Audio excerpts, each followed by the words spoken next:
Hello. So happy to be with you today. I am Pamela Eakins, and what I am looking forward to sharing with you today is a talk about women's secret societies, and in particular for today, the Circle Druids. And this should be probably more appropriately titled the Circle Druids of California.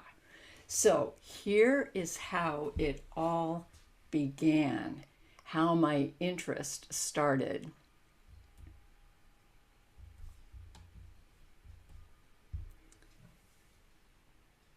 I am a member of the Odd Fellows Lodge.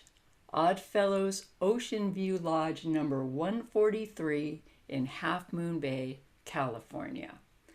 In 2024, the lodge received a surprise gift, and this surprise gift was the minutes of the lodge meetings from 1933 to 1938. Well, these minutes had been stored for decades in the archives, which means somebody's closet or basement, wherever, of the native daughters of the Golden West. And this is exactly what it looked like. Old, rotting, crumbling paper tied together by ribbons. In the minutes, the Druids were called the Lady Druids, and they had rented the lodge from 1933 to 38. The native daughters of the Golden West also rented the lodge from 1933 to 38, and both groups paid $7.50 per rental date. So they were doing their business that was whatever they were doing, and we will find out. They were doing their business in Half Moon Bay, in the lodge, over all that period of years. And there is one place where it is recorded in the minutes that the Druids felt that the lodge was charging way too much money and should give them a deduction. November 25th, 1933. So these are the minutes, and this is, again, is how they were tied together with ribbons. Here's the Circle Druids, their rent $22.50 for the month, and this was their normal pattern for the group, $22.50. Well, so the Archive History Committee of the Oddfellows asked me to investigate the question, who were these people? Who were the Circle Druids? So I went on the search, I looked, I tried to find out, I asked everyone in town, and the question became not who were the Circle Druids, but who are the Circle Druids? They are alive and well, and I began to discover Circle Druids everywhere. The Circle Druids are the women Druids of the United Ancient Order of Druids, which is very much alive and well all over the United States, but particularly in California. This is Tracy Stevens, the Grand Archdruidess of California from 2022 to 2023. So I was able to tap into a lot of things that Tracy was saying as in her leadership position of the community. Tracy said, when you have a choice, always be a unicorn. So as a druidess, Tracy chose the unicorn as her emblem because the unicorn is like a druid, friendly, helpful, pure of heart, and magical. And magical is what I discovered about the Druids. The magic is extraordinary. She said every person can be all of these things. And as a Druid, it is our duty and our privilege to strive to be the best we can be. She chose, as my understanding is other Grand Archdruidesses do, she chose a charity to focus on. Tracy chose a charity called the Living Room, which is which provides a safe space for at-risk women and children to stay after leaving an abusive relationship. And when Tracy makes her declaration, she signs her declaration of service in unity, peace, and concord, which is the motto of the Druids. The 7-pointed star represents the 7 guiding virtues of the Circle Druids. Those guiding virtues are honor, truth, justice, faith, hope, love, and benevolence. The 7-pointed star also represents the 7 precepts of Merlin. Merlin, as it turns out, Merlin, a real person, a philosopher, the best known Druid philosopher through all time. And what these principles are, these 7 precepts: labor diligently to acquire knowledge, for it is power. When in authority, decide responsibly, for thine authority may cease. Bear with fortitude the ills of life, remembering that no mortal sorrow is perpetual. Love virtue, for it bringeth peace. Abhor vice, for it bringeth evil upon all. Obey those in authority in all just things, that virtue may be exalted. And finally, cultivate the social virtues. So shalt thou be beloved by all men. So these are the 7 major precepts of Druidry. Continuing with the 7-pointed star. The 7-pointed star is heavily used in Druid ritual. It represents the ancient wisdom of the 7 classical planets. It is used to invoke and align with the planetary forces to achieve a desired outcome. So this is setting a scene, moving inside the ritual, and calling on the aspects of the 7 classical planets. The moon represents intuition, Mars, strength and energy, Mercury, thought and communication, Jupiter, abundance, Venus, love, Saturn, form and death, and the sun represents vitality. So these 7 aspects of ancient wisdom are critical and key in Druidry. Here's more about the 7-pointed star. And first I'd like to mention the 5-pointed star because it is also widely used. So the 5-pointed star represents the 4 elements, and those 4 elements would be fire, water, air, and earth, plus the divine spirit that holds everything together. So that's the 5-pointed star.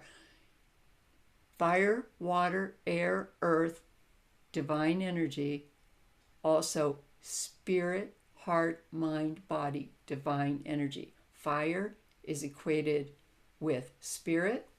Water is equated with heart and emotion. Air is equated with the mind, the intellect, and consciousness. Earth, the body, the physical body, and action. So when you take those 5 and then you add above and below, you also have the 7-pointed star. So in Druidry, the 7-pointed star, as I already mentioned, represents the 7 precepts of Merlin, which this star is also called in Druidry the fairy star or the elven star. Masonry also uses a 7-pointed star.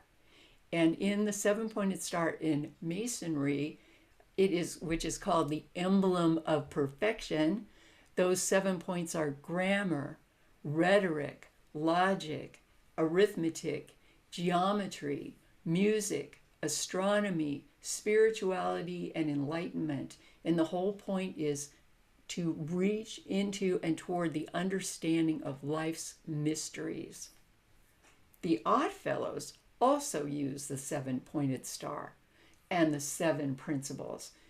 In Oddfellows, the principles are friendship, love, truth, faith, hope, charity, and universal justice. The worldwide Druid model for the Druids are worldwide at this point in time. The worldwide Druid motto is united to assist. And the worldwide Druid aim is the motto of unity, peace, and concord, as I mentioned earlier. So that's the aim, unity, peace, and concord. The Druids, which date back 6,000 years, they say, may be the oldest fraternal organization in the world, an ancient brotherhood composed of or comprised of wise prophets, lore keepers, physicians, astronomers, mathematicians, musicians, poets, philosophers, legislators, judges, and educators in religion and learning. The Druids were primarily on the British Isles, in the British Isles, and this is where they were discovered by Caesar when he invaded Britain in 55 BC. Druidism then was the prevailing philosophy. Here comes Kitty Cat. The Druids believed that the light of intelligence destroys the superstition of darkness and ignorance, and therefore the 7 precepts of Merlin, the great Druidic teacher. The cardinal points of Druidism then and still are belief in the supreme power of the universe, which I'll talk about in a minute, and belief in immortality of the soul. The soul lives forever.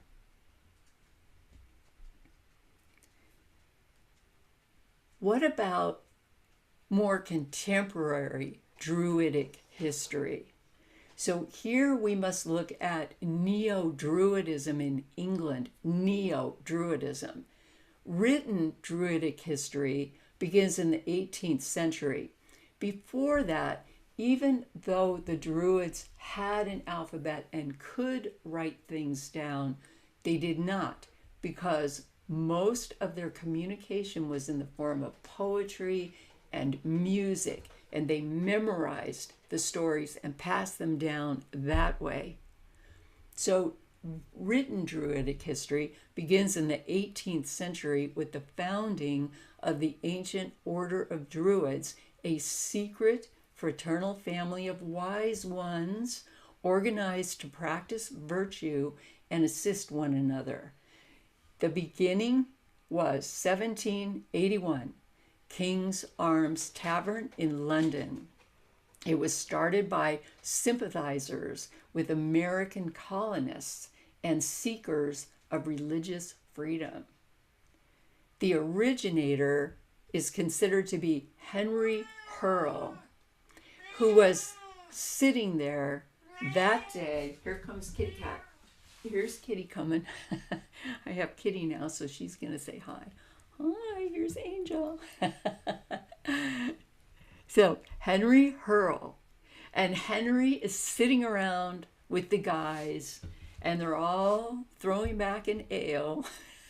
And Henry says, "It appears to me that society lacks the addition of meetings to promote good fellowship, hilarity, and brotherly love. There were of old men who undertook to enlighten the people of their day and who introduced among the ancient Britons the useful and polite arts, and these were the Druids." And everybody says, "You go, Henry. How cool is that?" And thus, the ancient order of Druids was founded. People loved it. The first grove then came from London to New York in 1830. Druids used the term grove rather than lodge. Though now that Druidry is international, sometimes around the world, Druids are using the term lodge because it's widely understood. But grove was the term that was used in the King's Arms Tavern, starting a grove of Druids. All right, and then to New York in 1830. And now we're going to leap to California, because California is the state that I want to talk about. Druids in California. So the first grove emerged in California in 1859 in Placerville. This was the gold rush, this was gold country, miners, and they needed to take care of each other. The first California grove was founded by Frederick Sieg to take care of the miners and their families. And this was their aim there and then. Take care of the sick, widows, children, and orphans, and to bury the dead, because people were frequently getting hurt in the mines and creating the mines. This first grove of Druids in California, 1859, grew into 266 groves in California, all over the state. In the early years of the 20th century, there were about 15,000 member Druids in California. And in 1917, it's really no surprise for Californians that Santa Cruz had the largest grove with 721 members. They are still in California, the Druids. Currently, there are 14 groves in the Grand Grove of California, ranging from Point Arena to Bakersfield. It should be the Grand Grove of California, from Point Arena to Bakersfield. And there are over 100 groves still in the United States. Druids are organized into groves, circles, and chapters.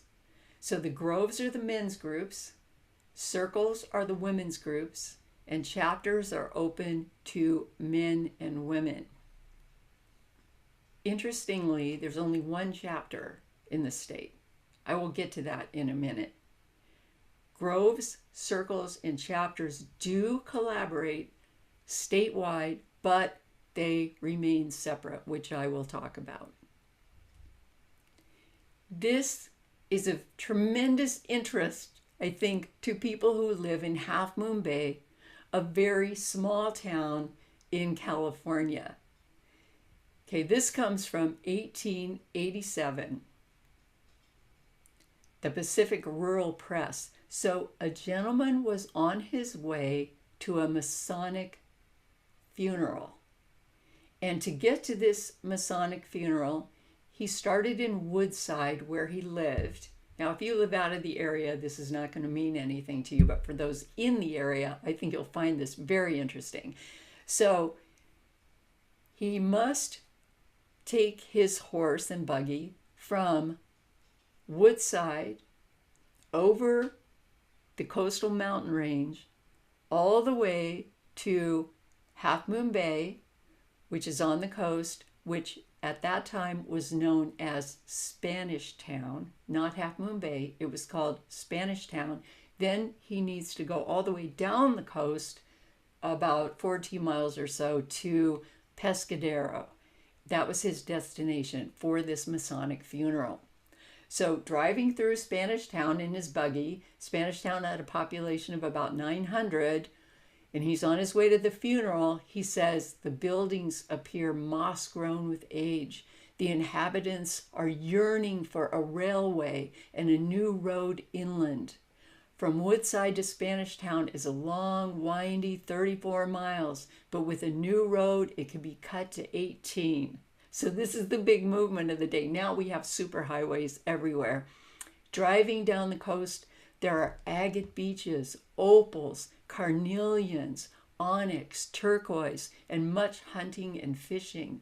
And then Pescadero, which had been a major and prosperous town of sawmills.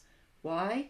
Because the redwood forests everywhere were being cut down to create wood for building during and post gold rush. So many people flooding to California. So he says, this gentleman says, in Pescadero, the Masonic order is long established and prosperous, as are the other concomitants of civilization. The Odd Fellows, a thriving lodge of 41 members. The Druids, a thriving grove of 35, and of course the schools and the churches.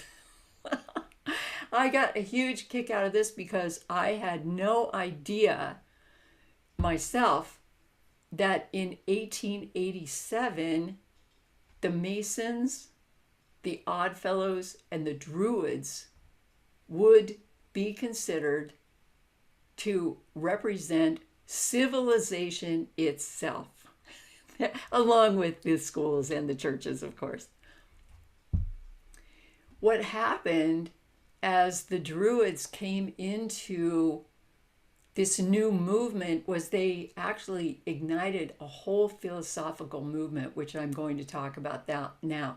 And that philosophical movement was called the Celtic Revival, or the Celtic Renaissance, or the Neo-Celtic Awakening, or the Ancient Order of Druids, or Druidry and Neo-Druidry. So here come these Druid groves and also the Circle Druids, the women. Now this, in terms of understanding Druidry, this is probably the most important slide in this presentation. So this is what was happening in the 18th and 19th century revival. So here's the Druidic tree of life. The seed of the tree is considered to be the ancient Druids. The trunk of the tree is the Druid revival, and the branches are the practices. So here's the overall belief. This is the overall belief, which I do love this, of Druidry. The root of our problems in the world, all our problems, is disconnection from nature. Disconnection from nature. The goal, our goal, the Druidic goal, is to reconnect with nature and Awen. You will remember that the first major belief was the supreme energy of the universe. Well, that supreme energy is called Awen. Now, Awen it's an energy flow, I'm going to say, that moves around and through, within, above, below, all that is.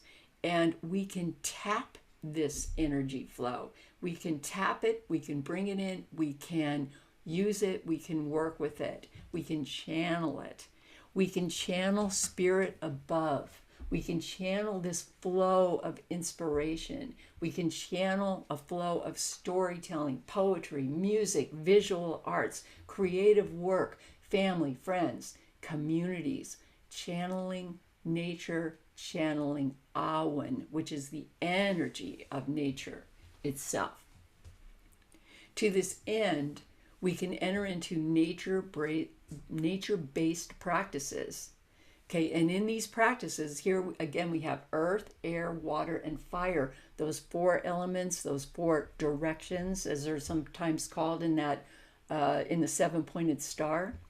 Earth is about nature reciprocation, and that means we serve nature, nature serves us, and we work together with nature all the time. Air is wisdom, knowledge, and growth. Water, the cycles and the seasons, working within the cycles and the seasons. And fire is about practices, developing tools for today. So the Druids are using to do that, educating themselves with a lot of readings. And it was interesting to me that right now, Druids in San Francisco are reading Braiding Sweetgrass by Robin Wall Kimmerer.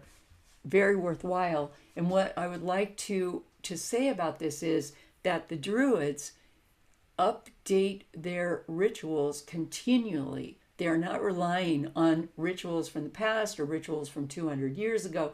Everything is kept up to date in the moment, whatever is happening, and bringing the wisdom into whatever is going on and what people want to pursue right now in this very moment. Okay, and also the Druids have a church. It's called the Gnostic Celtic Church. And the seminary in that church is, quote, more of a hermitage than a ministry. So meaning when you go into the church, if you're going to study within the church, a lot of it is about going within and studying the self, if you will. So now to look at this chart for a minute, the ancient order of Druids in America. So these are the core practices and values. Channeling Awen. The element is spirit above. So we're going to have 7 elements here. Spirit above. Connecting to nature for inspiration and creativity in daily life. And then the element of air. Wisdom, knowledge, and growth. Okay, how are we going to do that? By learning about the world within and without. Lots of reading, lots of study, lots of observation. Then the element of fire, tools for today. Okay, spiritual grounding, support, and practices for the 21st century. I really like this because it sets the Druids apart from other groups who are working with, who are repeating ancient knowledge, rituals, and practices. The Druids are updating practices for the 21st century. Okay, then element of spirit below, nature connection and wildcrafting. And this is about connecting with local ecosystems. And then how do we work with those local ecosystems? How do we craft local druidries? Okay, how do we work with nature? How do we, I would say, for example, people would be really interested in native species here. And then working with that. Okay, then the element of water, the cycles and the seasons. How will we celebrate cycles of the sun and the earth and attune with nature? And here are the major cycles and seasons that will be celebrated would be the solstices, the equinoxes, and the cross holidays in between. So what's happening at winter solstice as in the longest night of the year.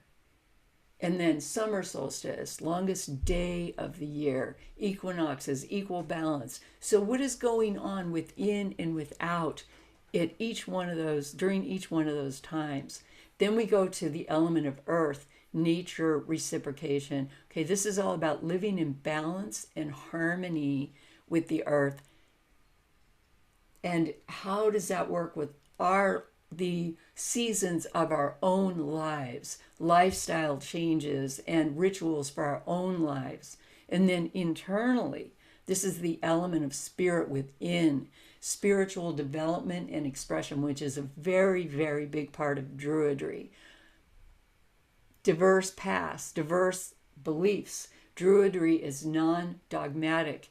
It seeks to bring the inner self out into the outer world. There are 3 levels of Druidry called the Ovate, the Bard, and the Druid. So the Ovate is a beginner, the seed of an egg, the learning begins. Okay, so now it just starts. Let's imagine what we can become. How could our lives be? What is the meaning of plenty, of abundance? Okay, then we move to the Bard level. The bard's a poet. The bard's a musician. Okay, the bard, and that's a metaphor, and it's also real. There's a lot of music in Druidry. So the bard develops out of the ovate, intense study and introspection to move to this level. A lot of reading again, a lot of understanding of our world. And here it is said, genius takes flight. The color is blue. The color of the ovate is green. Then we go to the color of blue, and that is for sky, godliness, or you might call it awenness, piety and friendship. And then the highest level is the druid level, which is white. And the druid is the poet, the teacher in charge of initiations. And that white is about purity, innocence, and joy. And red, whenever red appears, red is about courage, power, fervency, and zeal. Okay, so these are the 3 levels of the Druids. And then there are also 3 degrees in Druidry in the ancient order of Druids in America. So the first degree, a set of tools, and this involves seasonal nature observation, meditation, and lifestyle changes, because you're learning a lot as you enter in and begin to study nature. So lifestyle changes, entering into a sphere of protection and nature knowledge, doing maybe tree planting.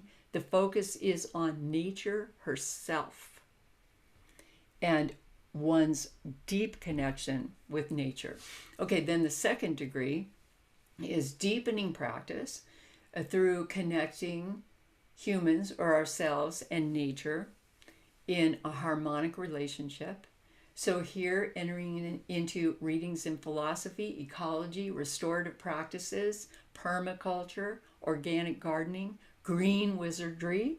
How are we going to enter into reciprocal action with earth, seasonal rituals, grove rituals, and sharing knowledge? Then this part I love. I can't tell you how much I love this. Okay, third degree, help shape Druidic tradition. Move beyond the established patterns and knowledge, even in Druidry. And here at the third level, you get to create an original project. Who will you be? What will you do? How will you contribute? Poetry has always been paramount in Druidry. This is probably the most famous poem in Druidry, and it is from, I put here, dates before the Roman invasion. So this is BC, this poem. And you'll see a lot of different translations of this poem. I am a wind on the sea. I am a wave of the sea. I am the sound of oceans. I am a stag of 7 tines. I am a vulture on a cliff top. I am a tear of the sun. I am fair among flowers. I am a wild boar. I am a salmon in a river. I am a lake upon the plain. I am a hill of poetry. I am a spearhead ready for action. I am a god who forms fire for a head. That's translated by Robert Graves, but in another translation, I am a wizard who forms fire for a head. This is the Song of Emergent, the most famous Druid poet. Going back to the idea that there is a supreme energy that flows through the universe that can be tapped, that can be channeled, that can be worked. And also the number 2 most important idea is immortality. This poem is talking about, you have been all of these things. You have been the wind. You've been the water. You've been a sound.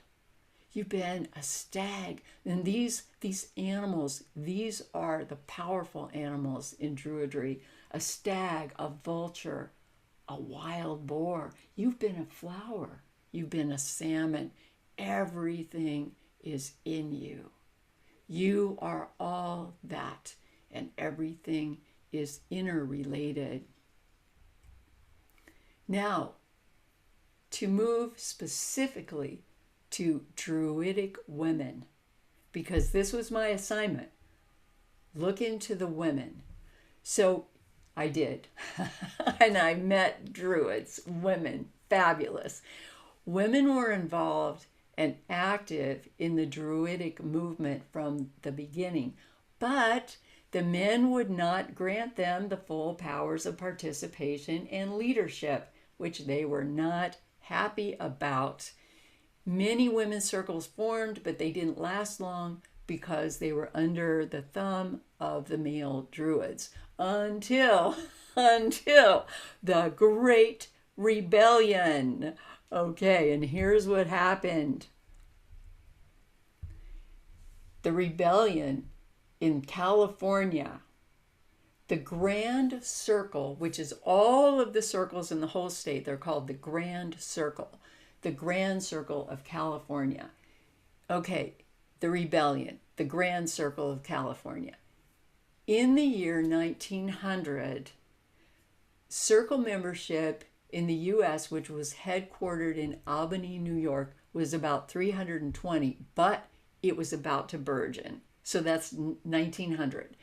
Circle membership's getting ready to take off. Okay, now, January 31st, 1900. There was a meeting in San Francisco at the San Francisco Druids Hall, or the Druids Temple, which we see in the picture on the left. And underneath it, it says, by the way, there are 22,000 Druids in California with capitalization of more than $1 million. And I think that this was probably, this picture was probably in the 1930s. I don't have a date on it. Okay, so January 31st, 1900, there's a meeting in San Francisco at the Druids Hall. 6 women's circles were represented. And at this meeting, the women drafted a dispensation for a grand circle for women for themselves, which would be separate from the men. At this meeting, they created a constitution and bylaws and held elections. They elected a Grand Archdruidess and others. Okay, that was January 31st, 1900. The men were very unhappy about this. Okay, now, cut to 1912. The problems continued between the men and the women. So now, January 20th, 1912. The Grand Circle convened. They felt unsupported by the men, and they decided to incorporate independently, and they filed for incorporation with the state of California.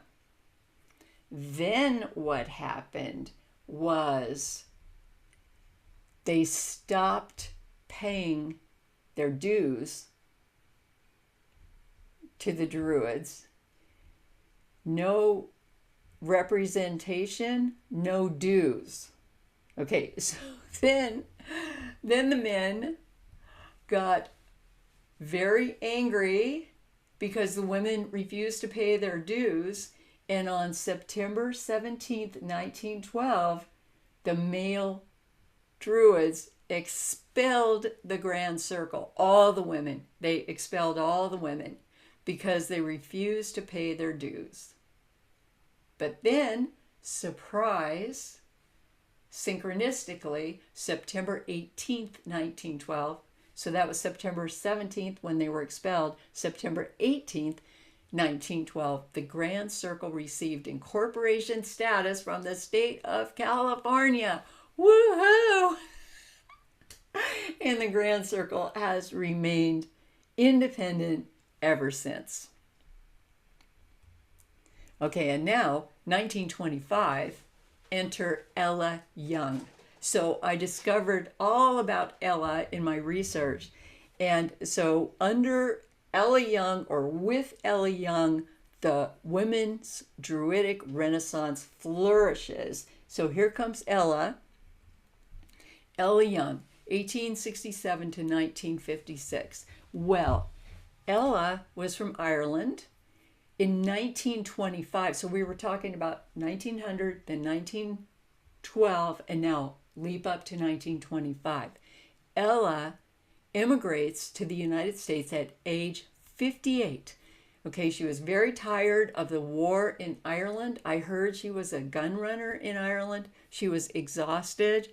Okay, so she comes to California, United States. She takes on the role of the druidess, and she dresses like a druidess, and she lives like a druidess, close to nature, within nature.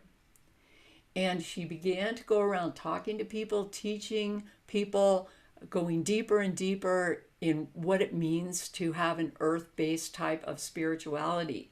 And Ella lived in Santa Cruz, Carmel, Point Lobos, Oceano. She spent time at Mount Tamalpais and Mount Shasta. I found her in Oceano. I went to where she lived. I spent time there. I talked to everybody. A lot of people knew who he was. She died in 1956. They say Ella Young was absolutely unforgettable. She wasn't a member of the formal Druid circle, the women's circle.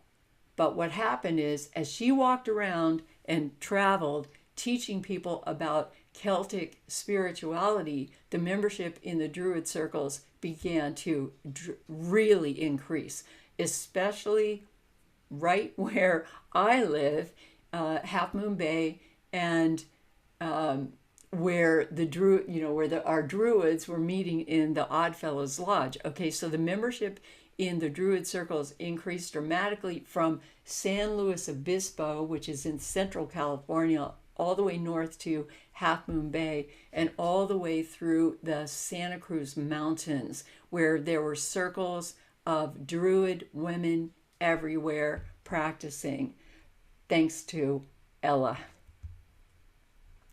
She brought forward an ecological consciousness. They said she had encyclopedic knowledge of Irish mythology. She was very highly educated in Ireland at the Royal University of Ireland and Trinity College in Dublin. And this, to me, this is the wildest part.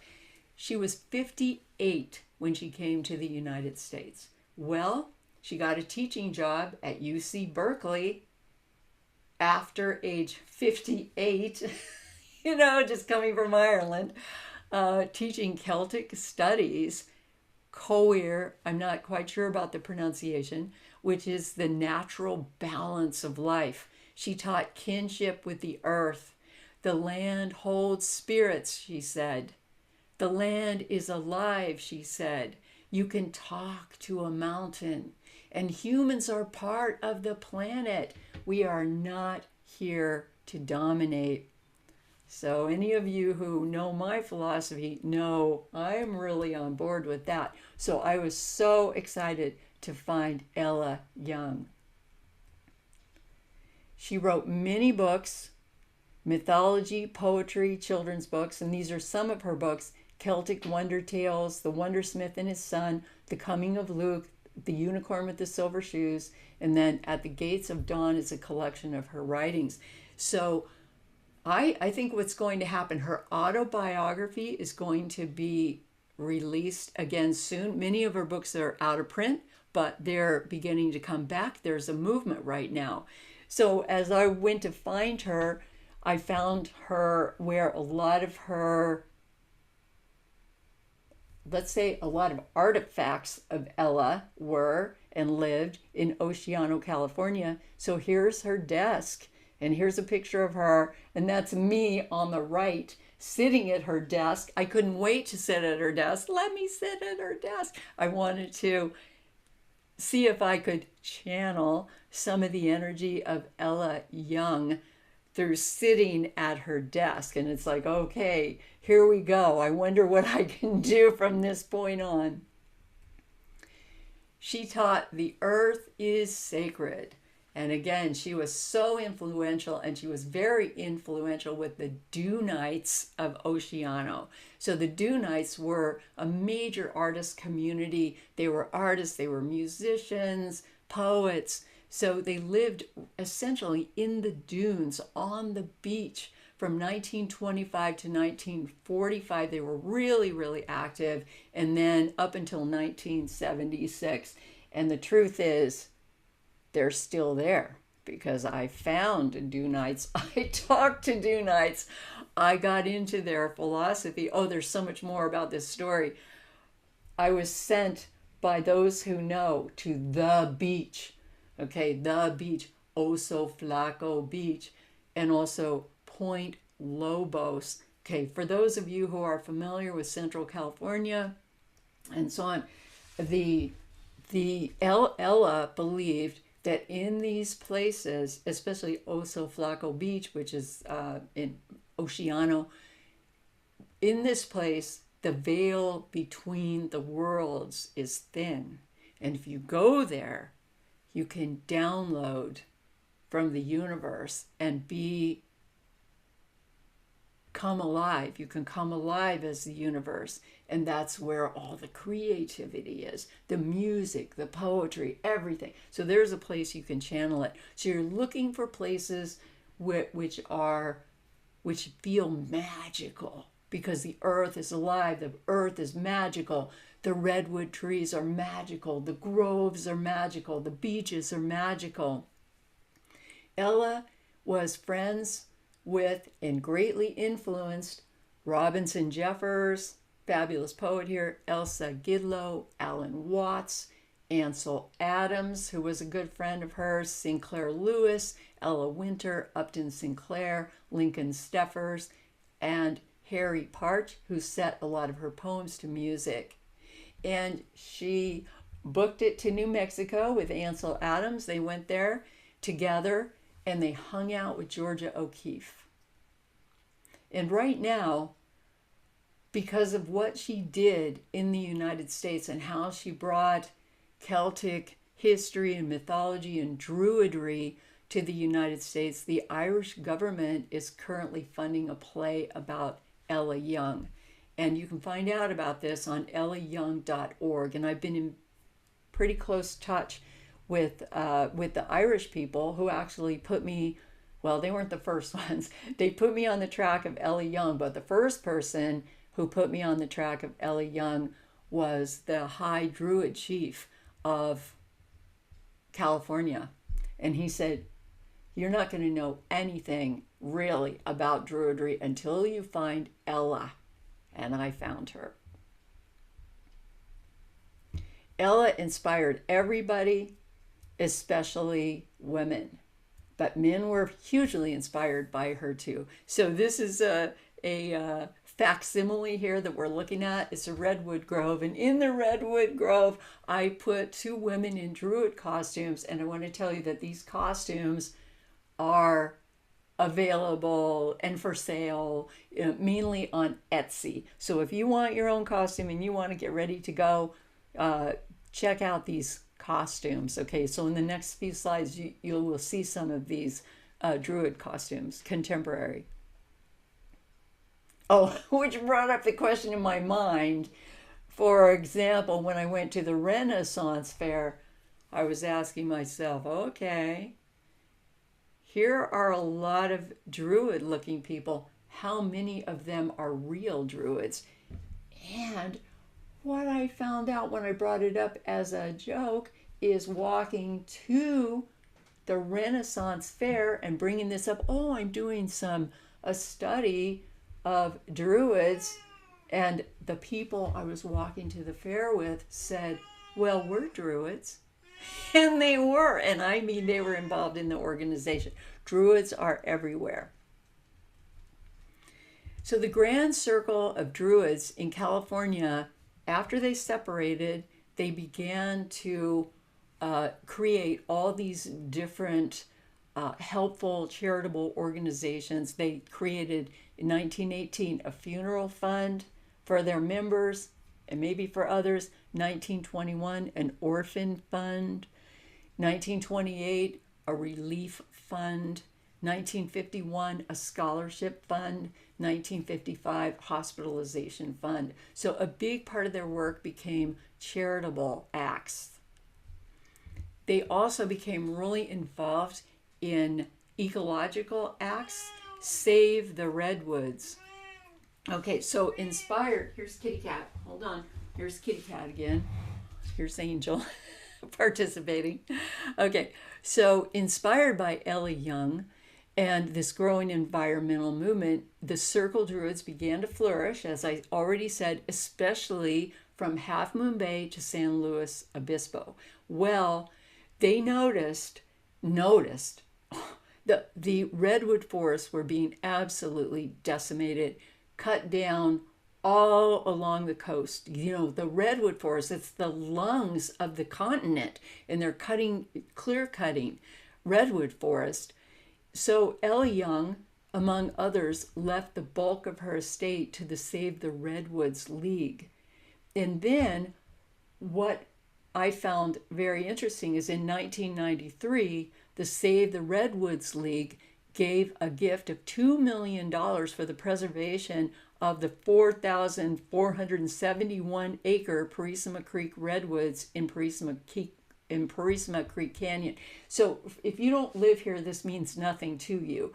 But if you live here, Half Moon Bay, you know this as our most sacred redwood grove, and just absolutely beautiful at Higgins Purisima Canyon. So that's for all the people who lived here, so who do live here. So Save the Redwoods League, and they saved our very special redwoods, and a big part of that is thanks to the Druids from Half Moon Bay, our own lodge, all the way down to Santa Cruz, and especially to Ellie Young. So here is what it may have looked like with the Druids doing a ritual in this grove. And this is Higgins Purisima Canyon, the one that I'm talking about, our beautiful redwoods. I also connected with the Grand Druid Circle from California, Amanda Anderson here. This is off Facebook. So yeah, she was very helpful for me. And on the right, we see her mom, and her mom was having her 50th anniversary of being a Druid. So there she is celebrating. Right now, 7 circles remain in the California Grand Circle, and these range through the state from Point Arena, which is way up north, to San Carlos, which is very close to where I am. These are the only remaining circles now in the United States. So there are also, by the way, California was totally different. The rest of the United States did not do what the California Women's Circle did. They did not separate off, and then they began to die out, I believe. Okay, so currently there are, again, 7 circles of women. There are 14 groves of men and 1 chapter, which is a mixed group. Again, in the mid-30s, when the Circle Druids were thriving, and the whole Neo-Celtic movement was thriving, and that's when they were in Half Moon Bay in the Oddfellows Lodge, probably in a lot of other Oddfellows lodges around the state too. Oddfellows was very prolific in California.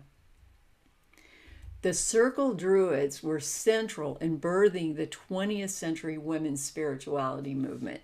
Okay, I have been in women's spirituality for decades. I did not know this. So I have just recently learned how important the Druids were to bringing out this women's spirituality movement, which was, I will tell you this about the women's spirituality movement in the 80s is when it really took off, the 1980s. During that time period, just that decade, the first 500 books that came out about this ecofeminism and this whole new movement of women's spirituality, the first 500 books, almost all of them came out of the San Francisco area. So it says something about the consciousness here. And we didn't even know that we were what do we call it? Flying on the tails of amazing women. Circle Druids in the Oddfellows Lodge. So here's the lodge. So we ask the question, where are you now? Where are you now? And we feel the energies. And if we feel deeply enough into it, we can begin to feel their presence. We can feel it come alive. So just imagine yourself in the lodge, feeling the presence of the Circle Druids, 1933 to 1938, coming alive.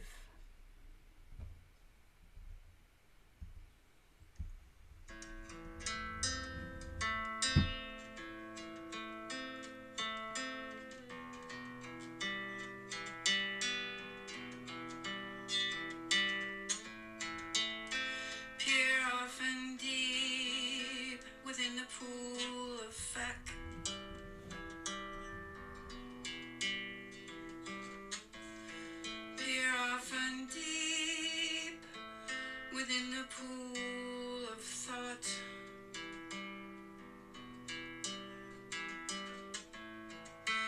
and you will harmonize the wandering mind.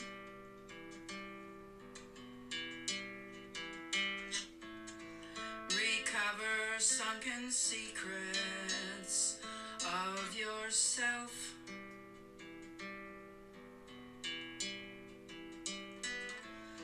Find love and light without you as within.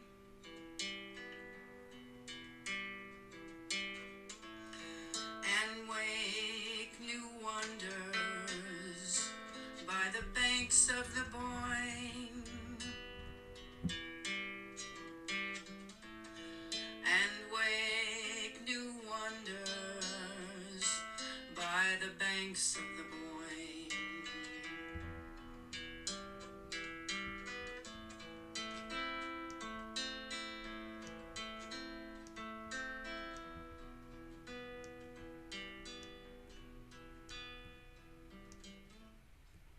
And that's an ancient Druid song sung by lodge member Judy Engel, who is in the left in this picture. Thank you, Judy, for the ancient, beautiful Druid song. We feel your presence. Your memory lives in our lodge, in the preservation of our redwood groves, and on our pristine ocean shores. We can feel you. May we cherish the sacred earth. May the sacred earth cherish us. This is the message of the Druids. Circle Druid wisdom from Tracy Stevens, the recent Grand Druidess of California. Be kind, connect, be present, create, and save the planet. In short, be a unicorn. Be a unicorn. Save the planet. Druidry lives on, and so it does. Here's the center of ancient Druidry, Stonehenge, and it continues. This is a contemporary solstice celebration, celebrating the earth, celebrating the sun. And while I was working on this, which was summer 2024, I happened to receive the magazine from the Sierra Club, as I'm a member, and I just opened the top page, and there was a writing by the editor-in-chief of the magazine, Jason Mark, and I just glanced at it, and I was so surprised to see him write this. He writes, I have a time machine in my backyard, a Douglas fir, 101 feet tall, about 325 years old. I live in the shadow of an ancient. Any good portal, he writes, to the fourth dimension works in both directions. It can take you back or cast you forward, ordering an opening to all sorts of alternate futures. I can picture my big fir still standing for human generations to come, surviving the floods and fires that are likely to be the hallmark of the century. Like the legacy forests of the Northeast, my Douglas fir could be the anchor of a deep green regeneration, an old growth future. I don't think he's a Druid, but he might be, because this is Druid philosophy in a nutshell. And now, if you're with me, we can call in the magic together and remember the magic. Remember the poetry. Remember the songs. Remember that we have been everything, that Awen flows through and around all, the sacred energy of the universe. Everything is interrelated. I am a wind on the sea. I am a wave on the sea. I am a salmon in a river. I am a wind on the sea. I am a wave on the sea. I am a salmon in a river. I am a wind on the sea. I am a wave on the sea. I am a salmon in a river. And here I would like to say thank you so much. Thank you, Odd Fellows, for this wonderful assignment of exploring the Circle Druids. I loved it so much. And thank you, Judy, for singing the Salmon God song for us. So beautiful. And here I want to point out Ella Young's chair. This is the chair that she sat in. And I thought, maybe if I sat in her chair, I would receive a visit from the muse. So I sat in her chair and called Ella in and asked for a vision, which I'm still receiving. Thank you, Ella. Thank you so much. And here is a film, brand new, just out. It's only a couple of minutes long. It's about Ella Young, and it was done by Irish women, Linda Rosewood, who came on pilgrimage looking for Ella Young to Central California, and I have been in touch with them. You must watch this video. You must. It's all about the living earth, and you will be so inspired. So I am hoping that you can click on it right now. If you can't, Ella Young, Kinship with the Earth. That's what it's called. Please find it on YouTube. And for more information, you can go to the Druids Grand Circle of California, www.californiadruids.org. Unity, peace, and concord. And here we are coming to an end. And again, I want to say thank you so much for listening. And I'm so excited to be able to share this with you. Unity, peace, and concord. Earth, sky, stars, universe. Here we go. Thank you.